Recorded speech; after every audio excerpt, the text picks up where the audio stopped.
Our next speaker is among a cohort of speakers who in the 1990s literally made plain the message of Islam for an entire generation of young Muslims, not only in America, but around the world. A father of 5 sons, an author, a scholar, a visionary who founded Zaytuna Institute and then went on most recently to found America's first liberal arts college, co-founded along with Imam Zaid Shakir and Dr. Hatem Bazian. Brothers and sisters, give a warm ISNA welcome and a welcome back to our teacher and mentor, Shaykh Hamza Yusuf. Yeah, that's okay.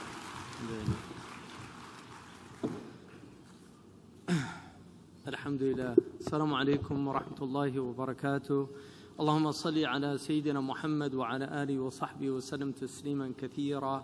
ولا حول ولا قوة إلا بالله العلي العظيم. اللهم افتح علينا حكمتك وانشر علينا رحمتك يا ذا الجلال والإكرام. وصل اللهم على سيدنا محمد وعلى آله الكرام. ولا حول ولا قوة إلا بالله. Alhamdulillah. Alhamdulillah. First of all, I want to say that when I was a young man, I met ISNA. And I was actually a little older than ISNA. I was in my early 30s, ISNA was around 30, and I basically ended up in an arranged marriage. It's been 20 years. And marriages are interesting, aren't they? Because it's nasib. But the person that arranged that marriage was one of the founders of ISNA, Dr. Mahbub Khan, Allah yarhamuhu. And Dr. Mahbub, I was an imam khatib in California, and a little bit of a firebrand and what you would call a loose cannon. So Dr. Mahmoud, converts, there's a convert syndrome, because converts enter into a very dangerous period after they convert. They get very enthusiastic. And so Dr. Mahbub Khan, he said to me, I want you to speak at ISNA. And he said, even though I don't agree with everything you say, I think you're good for the American Muslim community. That was his view. Because Dr. Mahbub Khan was a visionary.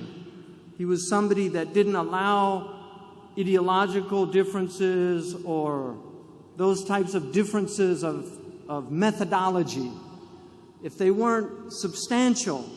Because in the end of the day, if we share the creed of Islam and we believe in the rightly guided scholars and imams of Islam, those differences of methodology are all open to debate. And so, in honor of him, I wanted to mention him. And I remember Dr. Sayyid also trying to calm me down a few times. So, in the spirit of being a loose cannon, and also, I really want to say this in all honesty, I hope this is my last Saturday night address, because I've been doing this for 20 years, and I'm very honored that ISNA has brought me back, and I felt so much love from the community, but I really feel that other people should be up here. We have some really, really good young scholars that are up and coming, and I want to see them begin to take over these positions. I'm working on establishing a college in California.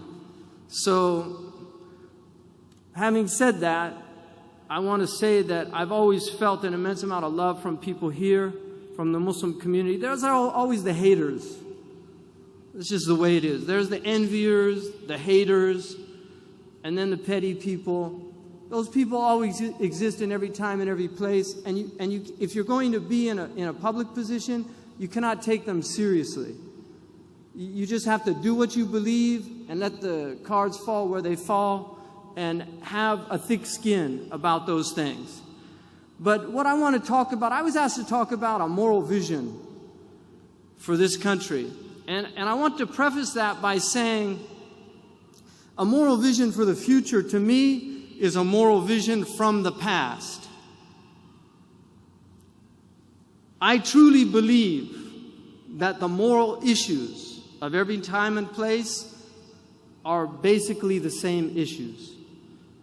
Our Prophet ﷺ, and as far as I can tell, he is the first human being in human history to articulate the principle of human equality, that all people are created equal. Long before the Declaration of Independence said, all men are created equal, our Prophet ﷺ said, there's no difference between a black man or a white man, or a white man or a black man.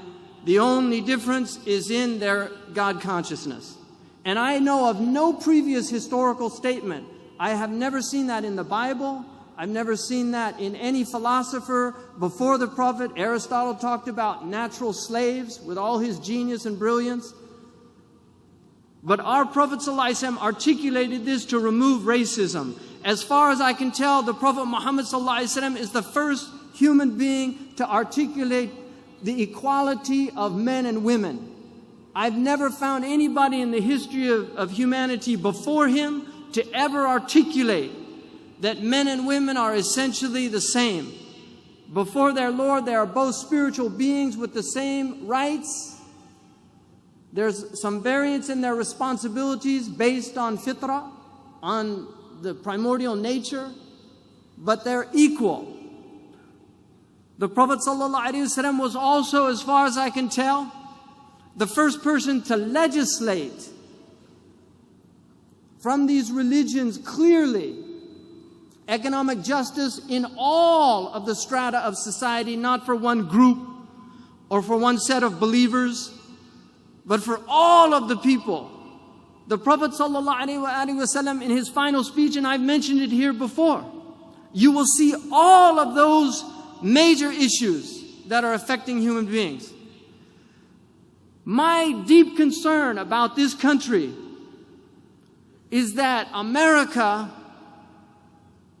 and we as a people, and I speak as we are all, I'm an American, I can speak as an American. And when I'm speaking as an American, my Islam here is incidental. In the same way that many, many people in this country have spoken up about things they find troubling in their country, from the Jewish community, from the Christian community, from the atheist secular community. There are things in this country that I find deeply disturbing. Arnold Toynbee said that societies don't commit, they're never murdered. Civilizations are not murdered. The great English historian, he said civilizations commit suicide. And as far as I can tell, and I actually did a rotation in a psychiatric unit and had some suicidal patients. As far as I can tell, I see very serious suicidal tendencies in this society. There are things that are deeply troubling about this society. The mechanization of warfare, the idea that you can send robots to eliminate people on other parts of the planet, that you can have civilians or people living normal lives in suburbia in New York, and they go to work and their work is to drop bombs on people on the other side of the planet. And when they talk about their successful strikes, they say 3 suspected terrorists were killed in a drone strike today. 3 suspected terrorists. And we know for a fact that innocent people have died in these strikes. Many children, by their own estimates, over 200 children in northern Pakistan have died from these drone strikes, terrorizing people living in these places. This troubles me about this country.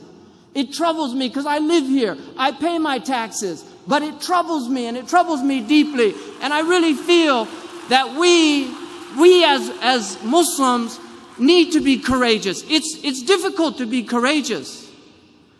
We're living in a society that doesn't encourage people to speak up, even whistleblowers. If you look at some of the problems that these whistleblowers who have spoken about wrongdoings in corporations or in the government, what happens to them and how they suffer from speaking based on their moral consciousness.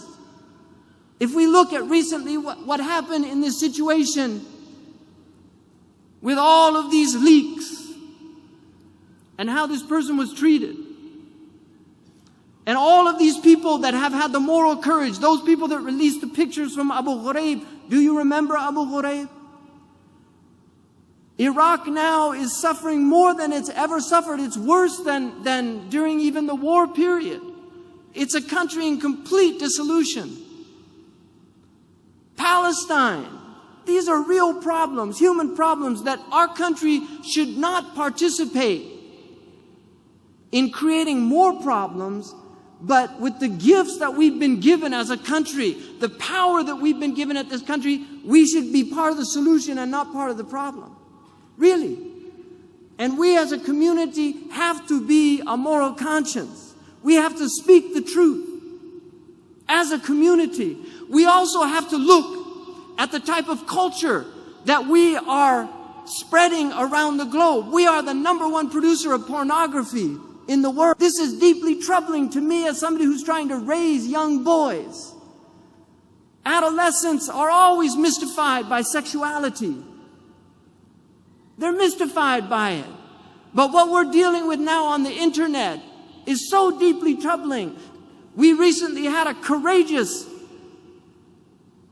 owner of hotels in Sweden who began to work on the problem of human trafficking, and when he realized the connection between pornography and human trafficking, he removed pornography from his hotels. This is something that should be honored. It should be news. The country of Iceland that prohibits pornography, the sale of pornography in Iceland, not because they're religious people, it's one of the most secular countries in the world, but because they're a middle-class people, and they know that pornography is harmful for the common weal. But what's worse is that pornography is no longer X-rated. We have in the Video Music Awards a young girl who had millions and millions of followers as Hannah Montana. Millions of young American girls that saw her as something to be emulated, to be looked up at. And in a display of utter degradation, human degradation, to a male or a female. And I don't blame Miley Cyrus.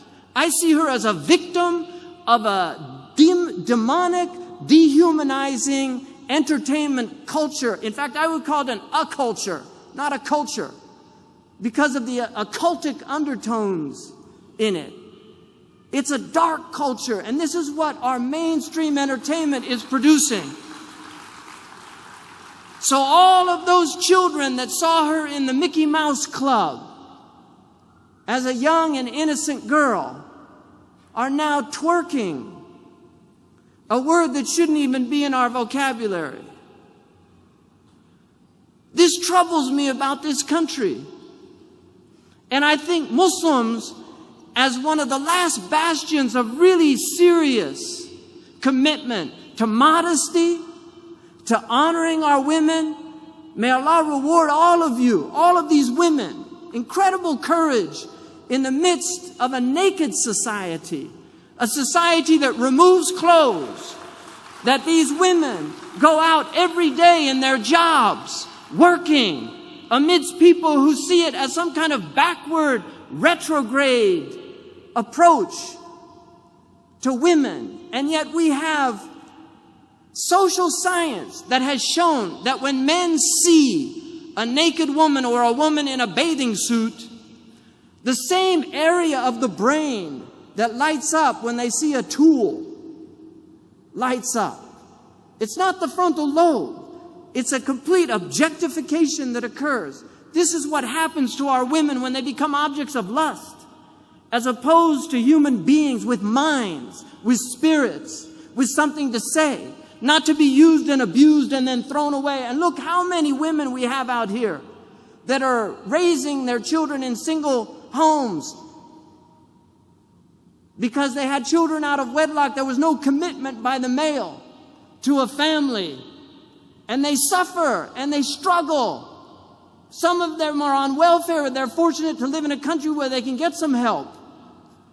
This is a crisis in our country. We also have a culture that will not talk about sexually transmitted diseases in any honest way.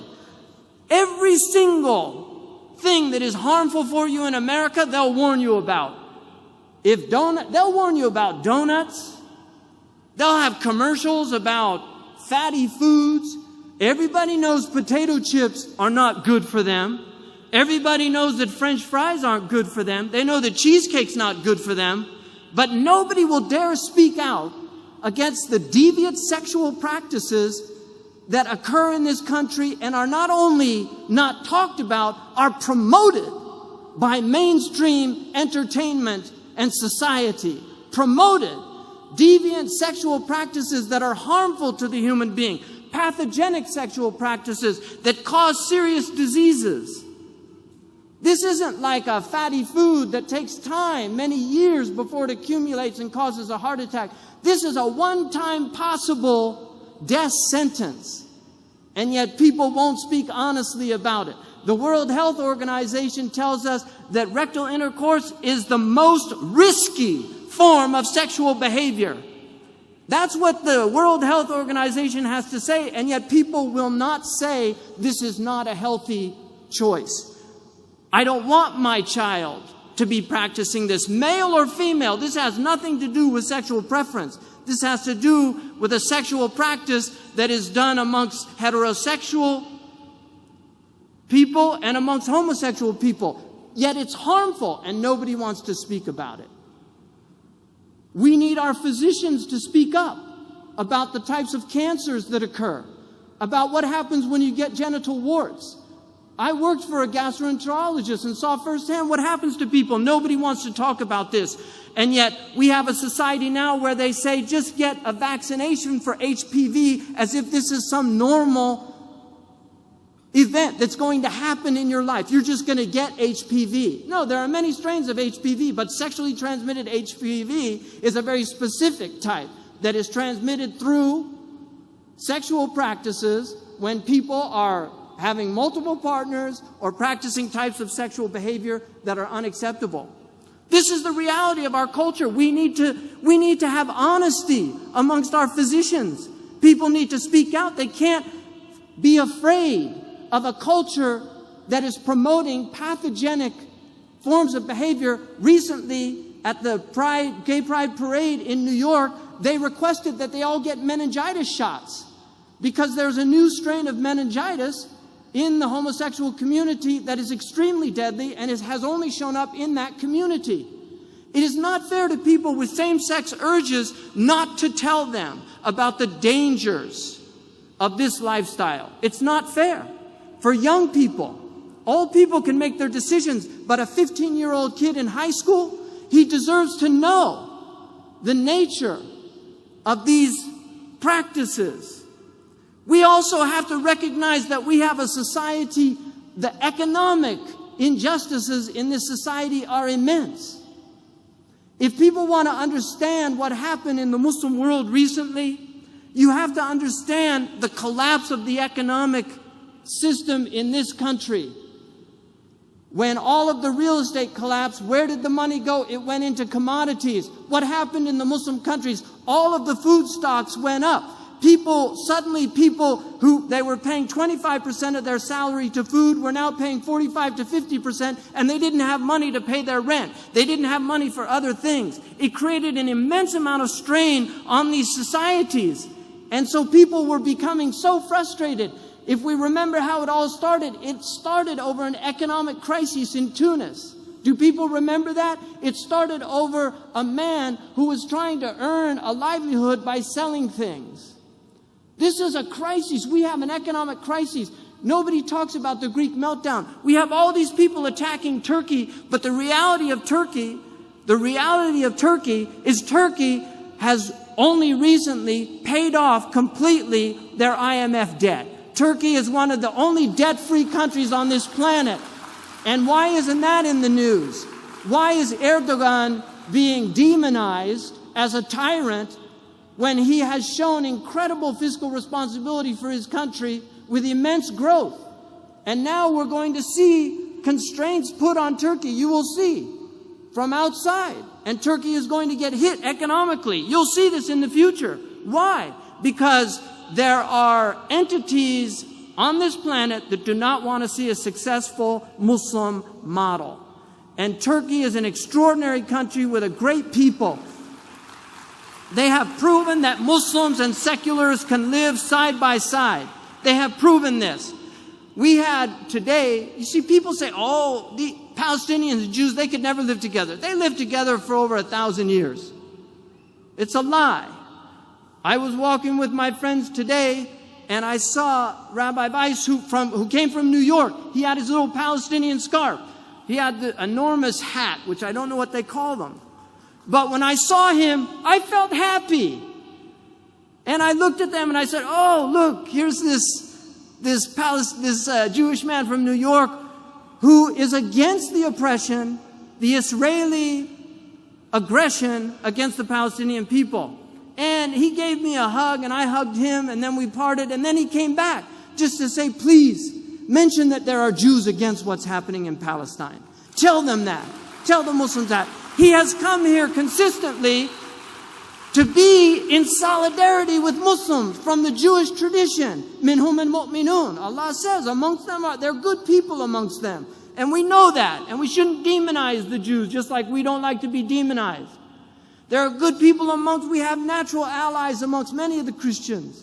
Unfortunately, we need to disabuse them of their attitudes about Islam because they have been brainwashed over a long period of time, and then we have too many people in the Muslim world creating so much commotion.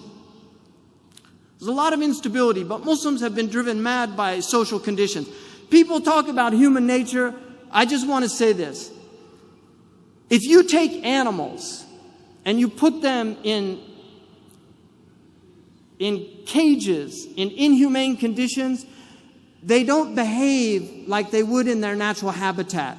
They begin to tear each other apart. They begin to fight each other. This is what happens. This is my swan song, so I might not pay attention to those little things she's holding up. They don't behave like they would in a natural environment. They start to kill each other. I lived with human beings. I lived with Bedouin. I spent 7 years with Bedouin, living in different places with them. I lived with them and I saw how they interact, how they love each other. I saw how a human being behaves when he's allowed to be human. When you look in the ghettos and say, look at these animals. They're not animals. They're human beings that have been put in inhumane environments. And if you change their environments, you will change their behavior. Really, you will change their behavior. They're human beings. And really, it would break if Dr. King, if Malcolm X could come back and see what's happened in many of these communities, the degradation, the social disintegration. If they could see it, they would weep tears of blood. I believe that. I really believe that. They would weep tears of blood to see and look at the successful Muslims, the successful African Americans in Hollywood that are degrading themselves. Women that were stripped, their ancestors were stripped of their clothes, and now they're paid to strip their clothes. No, they should honor themselves. They've been given the privilege of honoring themselves in a society that will allow that now. These are the things that trouble me about this culture, and Muslims should be a spark of hope. We should be a beacon of light, not just for people overseas, but for people in this country. When they see the dignity of our dress, when they see the dignity of our behavior, when they see the excellence of our schools, when they see the professionalism of our doctors, of our healers, of our lawyers, when they see people that are ethical at the root and the core, and they won't inform, they won't absolve themselves of those ethical responsibilities, then we'll be a beacon of light. And people will say, I want to be like those people. Like that man We had a man in a in a 7-Eleven store, and a man came in with a pipe trying to steal money from him. And he said to him, he took out a gun. He had a gun. He pulled out the gun, and the man stopped. He dropped the gun. And he said, "I'm so sorry. I'm just desperate. I don't have any food." That Muslim man gave him $40 and made him promise that he wouldn't steal again. And then the man said, this is something that you can see, because it was filmed. Bismillah. That man who was robbing that man said, "I want to be a Muslim." And he said the Shahada right there and then. That's like something you read in the books. Because he treated him like a human being. Too many people are denigrated in this culture. We have now a culture that's emerging where people live in these bubbles, and then other people live in another world, where SWAT teams invade their homes on a daily basis, where their children are taken away from them because of these protective services, and they don't have the lawyers that can prevent that from happening. Really, there are two Americas that have emerged: the VIP America and the poor America. The middle class has eroded immensely. Now you can, if you have money, you can drive in the fast lane. It didn't used to be like that in America. Now if you go to Disneyland or any of these amusement parks, you have fast tracks. Because if you have money, you don't have to wait in line with the peons. This is different from the ideal that was America. So we have a lot of work to do. And finally, in conclusion, I want to say to all of you, I've heard a lot of Muslims lately say, "I'm so depressed." I was recently in Arabia, and I have a Muslim friend. He was a very active Muslim. And I said, what are you doing these days? He said, "No, I've given up." That's what he said to me. He said, "I've given up. I've had enough. You know, there's no hope." I grabbed him and I shook him, literally, physically. And people who know me know that I'm very capable of doing that.